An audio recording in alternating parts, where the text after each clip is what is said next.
first arrived in the trenches, it was a shocking, arresting, frightening environment. It's a subterranean world. You're in these trenches that are cut in the ground, lined with planks on the floors. There's barbed wire up above. You can't see over the trench, and if you do go up and look over, there's a good chance you'll get your head shot off. By the time the trenches are all done, the trench system stretches 600 miles from the North Sea all the way down to Switzerland, and trench warfare has become a military science. The reality on the ground is very different from the ideal. The weather certainly becomes a bigger enemy than the enemy, because every day, maybe there's an amount of danger from the enemy, but there's definitely going to be the enemy of cold and wet. By late fall, the trench lines are firmly established. The Germans can advance no further, but nor can the Allies drive them back. It's clear to everyone that no one will be home by Christmas. The war has already reached stalemate, and as morale drops, winter kicks in with a vengeance. Many of the regiments along the Western Front recorded more deaths in November, December, January of 1914 to frostbite and to gangrene, things like that, to trench foot, than they did to enemy fire. Trench foot is something that happens if your feet are permanently immersed in water and never dried off. Things will just get gangrenous and the toes will drop off and they go black and all sorts of things like that. The adverse conditions and the stagnant campaign are sapping the will of their troops to fight, despite their best efforts to demonize the enemy. There was a definite explosion of propaganda during the First World War, like nothing that had ever been seen before, and this was something that happened on all sides of the war, in newspapers, in popular magazines, wartime propaganda, seeking to turn the Germans and the British against one another. And thus you had stories about the German soldiers bayoneting Belgian babies and raping women and having mass graves and what have you. But in the mud of the Western Front, the motivation to fight is fast subsiding. In a misguided attempt to boost morale, the Allies launch a huge offensive on December 19th.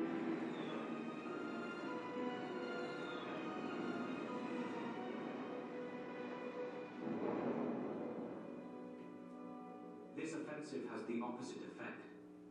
Both Allied and German troops are slaughtered in the largest numbers of the war so far. Christmas is 6 days away. They were promised that the war would be over by Christmas. This is really the crucial point in the beginning of the First World War. If it didn't end then, it would last for a very long time. Both sides make tremendous efforts to bring Christmas cheer to their demoralized troops. All 355,000 British soldiers at the Western Front are sent a Christmas present from Princess Mary. At home, the British public is encouraged to send the boys at the front all sorts of special cards, letters and presents. And it's the same for the Germans. There is an avalanche of warm winter clothing, food treats, tobacco, cigars and letters. This makes some soldiers even more homesick. Headquarters is very aware that during this period, the troops might let their guard down. Word is sent to the front, warning of this danger. The sole object of war becomes obscured, and officers and men sink into military lethargy, from which it is difficult to arouse them when the moment for great sacrifices again arises.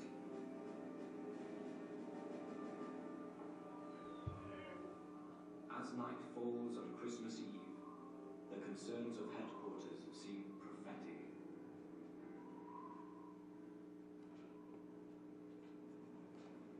Something strange is happening over the German lines.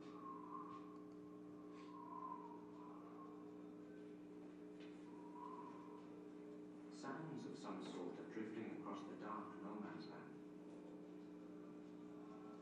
Sounds no one has ever heard before in this war.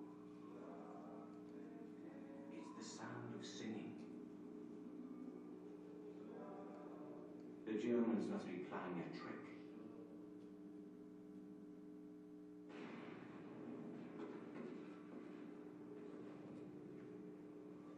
On Christmas Eve 1914, in the 5th month of World War I, Allied soldiers are surprised by what they are hearing over from the German trenches.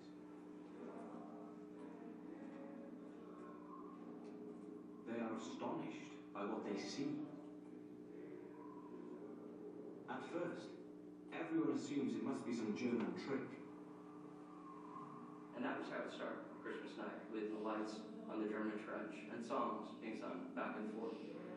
It was pretty much a German tradition. The Christmas tree, St. Nicholas, it's something the Germans had always celebrated and something that we picked up in more recent times. So to them it meant a lot more. They'd been drinking, which was something that the British did discourage from the front line. So maybe it was just that the Germans were in more of a festive mood than we were. Private Frank Sumter is one of the first to recognise what they are singing. And then we heard the Germans singing Silent Night every night. And of course, let's join in. So we joined in with the song.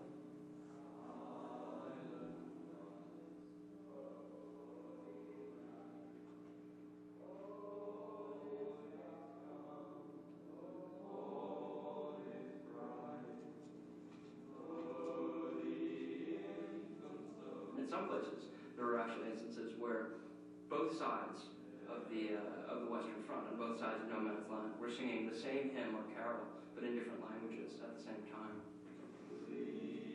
One description of this night's events comes from British Lieutenant Bruce Bairnsfather, a well-known artist of World War I. Well, my father was actually there that night. He heard some sounds going on the evening before, singing from the other side, singing Christmas carols, and made him wonder what was going on. He must have wondered what was going to happen the next day. After all, he knew it was going to be Christmas Day. Bruce Bairnsfather writes about waking up that Christmas morning. It was the sort of day for peace to be declared. It would have made such a good finale. I should have liked the appearance of a small figure running across the mud and waving something. He gets closer. A telegraph boy with a wire. He hands it to me. With trembling fingers I open it. War off, return home, George Rex. But no, it was a nice fine day, that was all. He probably did not think seriously that something like that would really happen. It was just a happy fantasy. But then the reality that did take place was just as amazing and more so. The British sentries don't know what to make of what's happening across the narrow no man's land.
Christmas tree was unknown in the rest of Europe. The Allied soldiers, they were amazed to see Christmas trees with lights on top. And they would wonder, what was it for? What is it about? The atmosphere must have been very special. And I think that added a lot to the fact that the truce is still happening. Private Leslie Walkington was there. So then we began to pop our heads over the side and jumped out quickly in case they shot, but they didn't shoot. And then we saw a German standing up waving his arms, and we didn't shoot.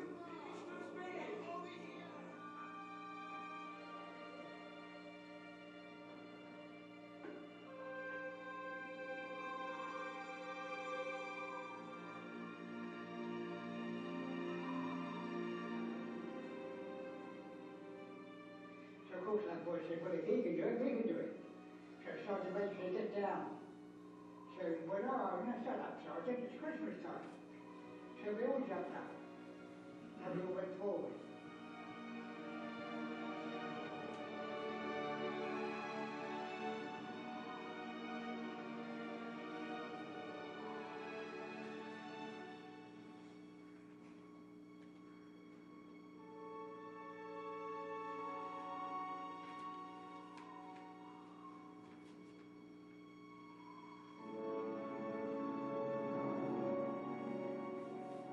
When they met on Christmas truce, first they were afraid of each other, and then they started to talk and shaking hands, and once they did that, they seemed to be friends.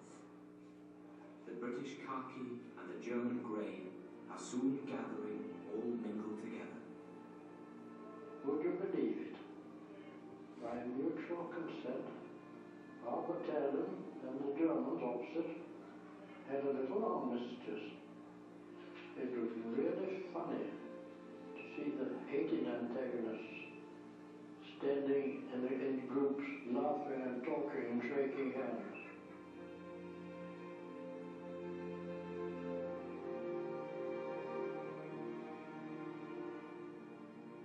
These men have no idea that this moment is going to resound through history.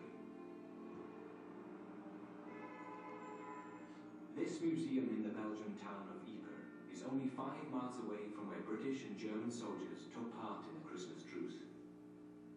I always was interested in the people who were in those trenches, and that's how I got involved with this museum in the end. The statues behind me, my idea was that the figure had to break through their own mind frame. They were told that these were enemies, and all of a sudden they decided they were equals in human beings rather than being soldiers in a war. This Christmas Day scene is exactly what the British High Command is worried about. Friendly intercourse with the enemy and unofficial armistice, however tempting and occasionally amusing they may be, are absolutely prohibited. We impress on all subordinates the absolute necessity of encouraging the offensive spirit of the troops by every means in their power. These men in no man's land are as much at risk from their own officers as they are from the enemy.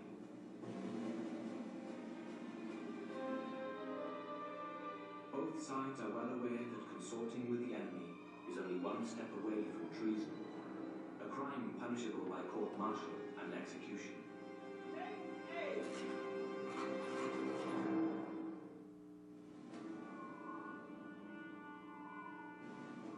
It's Christmas Day, 1914, 5 months into World War I, and something unbelievable is happening. Soldiers from both sides are shaking hands and making friends. Headquarters is furious about this and has ordered the officers at the front to take names. While some men in the trenches aren't happy with this turn of events, many officers, in fact, are taking part. Of course, there were instances along the Western Front of truces happening with the tacit approval of officers, whether they came out and said so or not. It was something that they allowed to happen. And I think that you can also make an argument that it may have been in the strategic interests of officers to allow their men this break, this respite, to allow them a couple of days to feel human again. Either way, there are still some bitter realities to deal with.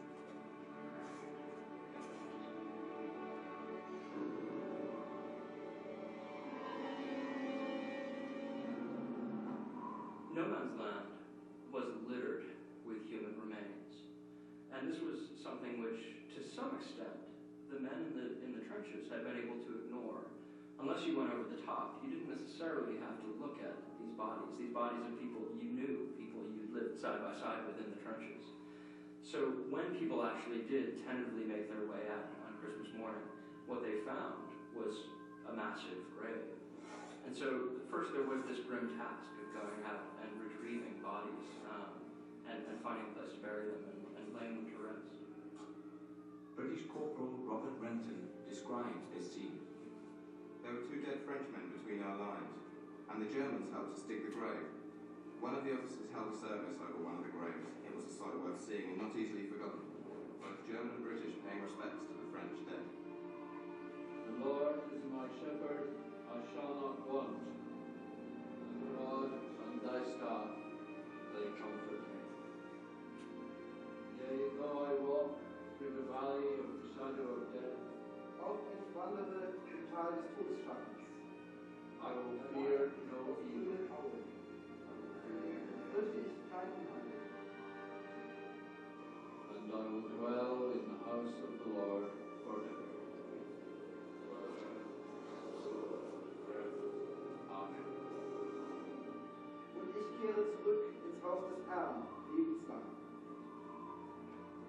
Amen.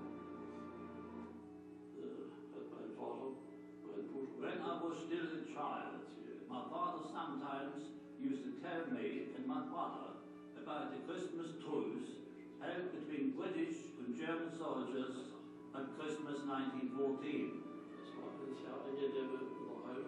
It was a very pleasant conversation, and how wondrous it was that these men, who must stand against each other as enemies, could make peace for once at Christmas. Meeting each other at such close quarters makes for a problem that High Command is only too aware of. Every other war proves undoubtedly that troops and trenches in close proximity to the enemy slide very easily, if permitted, into a live and let live theory of life.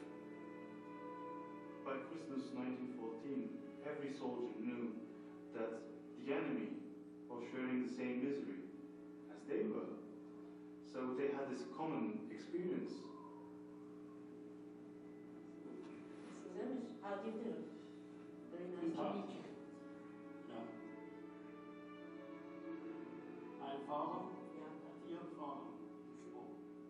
My father and your father spoke together at Christmas 1914. And today, you and I meet so many years later. Here's where the truce took place. The fraternization between British and German soldiers. Ich kann ein wenig Deutsch sprechen, aber nicht. Ja. I was originally English. Yeah. My father described seeing a German soldier cutting the hair of a British soldier. No. Yeah. They traded cigarettes for cigars and chocolates for other food. Lieutenant Bruce Bairnsfather's drawing of that day tells a story that he often told his daughter of how he snipped off a German's buttons as souvenirs. Another British soldier who was there, Leslie Walkington, writes home that day. My dear father, mother and girls, just a line to let you know that I have had quite a merry Christmas. Talk about peace and goodwill, I never saw a friendlier sight. One of the houses took a photo of a group of intermingled troops.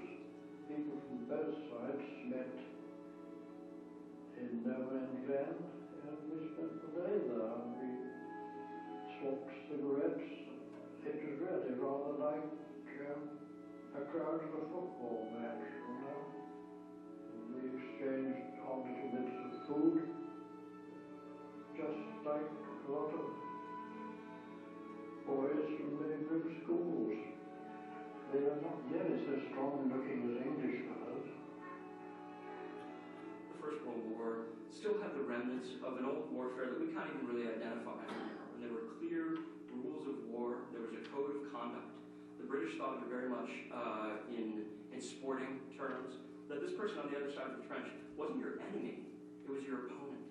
And there were certain codes, certain behaviors, certain standards that you had to uphold and that you would uphold.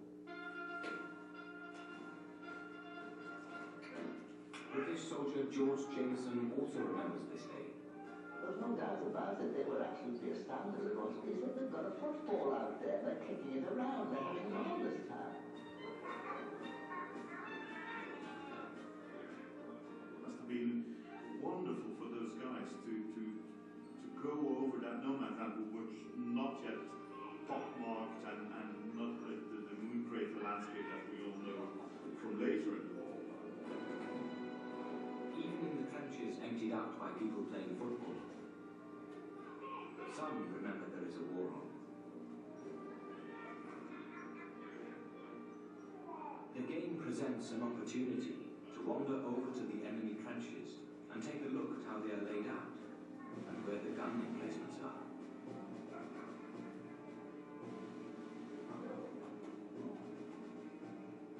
This isn't always successful, but it is certainly worth a try.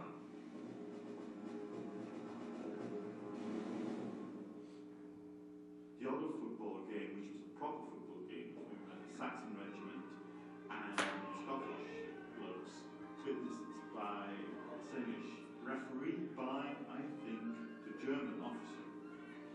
And I don't know if this has anything to do with it, but the Germans won. This Christmas Day has been wonderful, even miraculous. Men on both sides go to sleep that night, wondering if they will wake up the next morning to renewed fighting or a continued effort to define.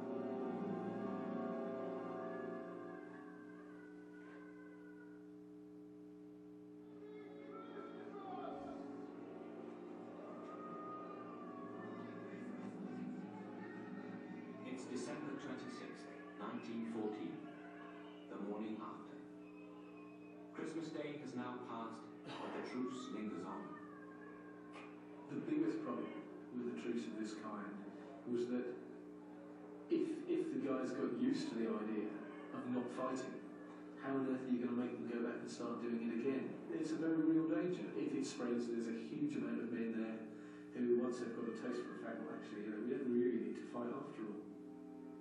General Sir Horace Smith-Dorrien sends out a blunt edict.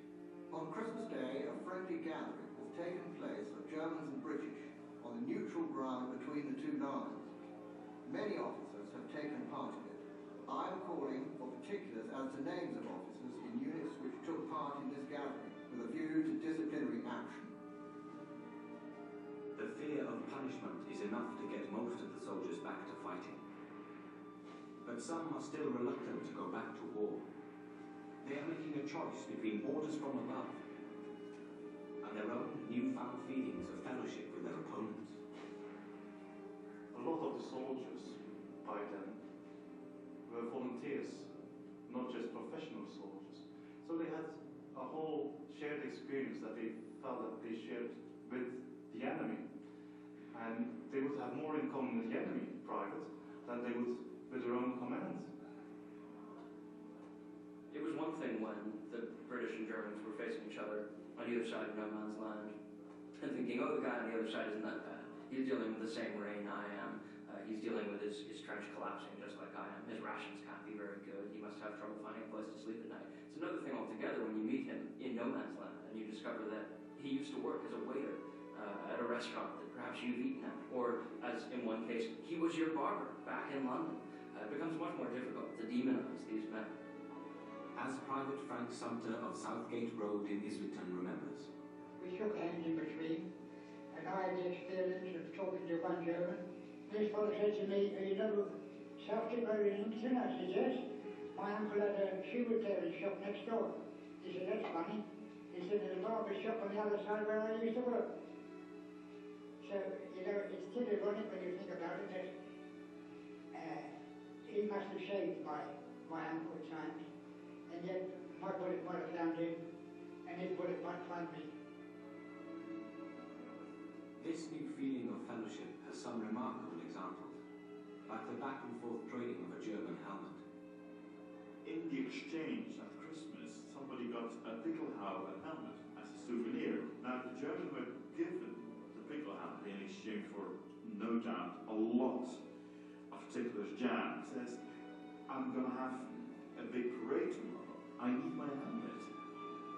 And so the trust is this big that this guy brings back the helmet. And then he said, after the parade is over, you're going to get your helmet back. The next day, the Pickelhaube is duly returned. It is an example of just how much trust has built up between the troops on the ground. And so there was a wave of letters talking about the humanity of the Germans that went back to London and presumably back to Germany. These letters are all describing things that sound very strange to the people back at home. This isn't at all what they have been taught to think about the enemy. So as the Christmas truce gets supported in the press, the story seizes the public's imagination. Meanwhile, the officers at the front line are trying to restore discipline. It doesn't always work, as British Private Archibald Stanley remembers. One of these knobs, people that just got his commission, you know, Katie Carroll, what his name was. Statue! And he come up into this, he's got to cease. The officer wants to fire on unarmed men. Or he should give him a bullet. We didn't take any notice. Didn't fire that, we didn't fire the Germans. It just doesn't seem like fair play. Although we were more, I thought they were a bit wicked, you know, taking advantage like that. How amazingly difficult it must have been for these people to pick up shooting again, and with any kind of vigor, try and kill people in the opposite direction. They just celebrated Christmas with 2 days before. Tremendous pressure begins to be exerted to get the war back on track. Orders and threats from the high commands begin to rain down on the men at the front lines. Commanders at the front have to get their men back into the fight by any means possible. The godfather of my wife was sent out in one of the listening posts. The whole front is silent, and the Germans opposite start singing. When all of a sudden, my wife's godfather, remembers the very strict order given to him by his officer, saying you have to report everything. So he picks up the field telephone and dutifully reports back that the Germans are singing songs opposite. And then he says, I still hold the horn of the telephone in my hands when the shelling starts. Within minutes, complete place is shot to pieces. No doubt many Germans have died there. And he hears from the screaming a lot of them being wounded. And all he hears is the wounded. Private Archibald Stanley remembers how his officer put an end to their armistice. Well, if you're knocking around, this fella come up the next day. He said, you stick up the armistice. The officer knows exactly how to end the armistice. Picked up his referee, shot one of those Germans dead. That was it. That finished it. That war started again. Never finished in 1918, did it? The mechanics of war are thus that it's very hard as an individual, as a group of individuals, to stop it. It doesn't take long until the Christmas truce is just a memory. And the worst is yet to come. The First World War is like 4 years of hell, and there's just one day during these 4 years there's a sparkle of hope and of humanity, and that's what Christmas truce is. Some people say that the 20th century started in 1914, not 1900. What's interesting about the Christmas truce is you seem to be right there on a fault line. And that's the sense you get when you read the writings of these men who, looking back in Christmas 1915, Christmas 1916, think, how could that have happened? What did we have then that we don't have now? I think in a very individual way, it makes you think, what should I have done? What would I have done in similar circumstances? Which hopefully then leads to the next question. What will I do when they ask me to decide about war and peace next time?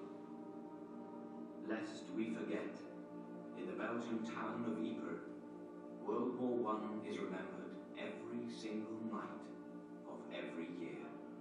By Mrs. Barbara Littleton, daughter of Bruce Bairdsfather.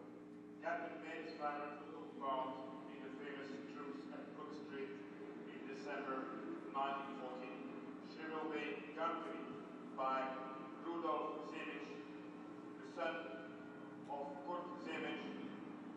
Farmer also participated at this truce at Buxton. It must be amazing for the descendants of both Germans and British who squared off across no man's land, and to come back now, at the beginning of the 21st century, stand on that same scarred battlefield and think about that distance that their ancestors overcame. In some ways, they're standing there across the wasteland of the 20th century, across everything that the First World War brought. Because as we know, the Western Front was just the beginning of it. And now we can look back, and things are mended, and we can come together and shake hands again. But no man's land is still there,